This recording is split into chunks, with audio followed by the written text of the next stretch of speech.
The number of deceased people Austin police responded to last month corresponds to the number they responded to in July of 2020. That was the height of the pandemic, and just today, another deceased person call near Lady Bird Lake.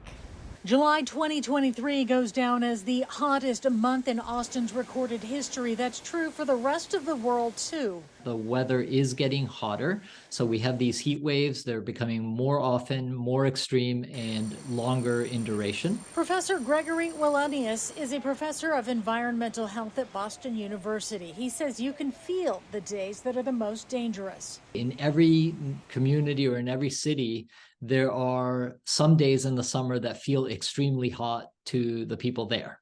And those are the dangerous days. Austin police responded to yet another report of a deceased person Wednesday morning near Lady Bird Lake and I-35.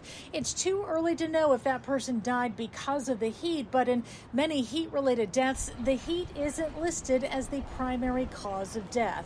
Professor Christy Ebi has studied the health risks of climate variability for 25 years. Nearly every death in a heat wave is preventable. People don't need to die from the heat. And we know from multiple heat waves that whatever the number is today is an underestimate.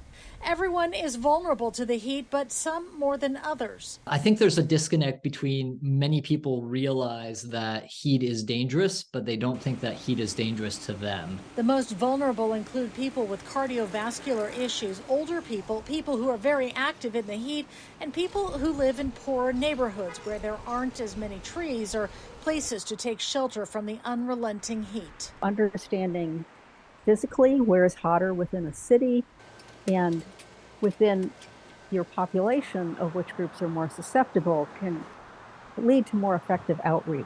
Both experts say beating the heat means people making changes and communities too.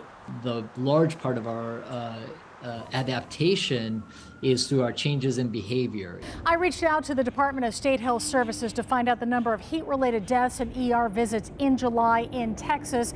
DSHS is compiling those numbers and says they will release them to CBS Austin on Friday. Reporting in Austin, Adele Uchida, CBS Austin News. Thank you for watching. Please hit the subscribe button and get the latest news by downloading the CBS Austin News app.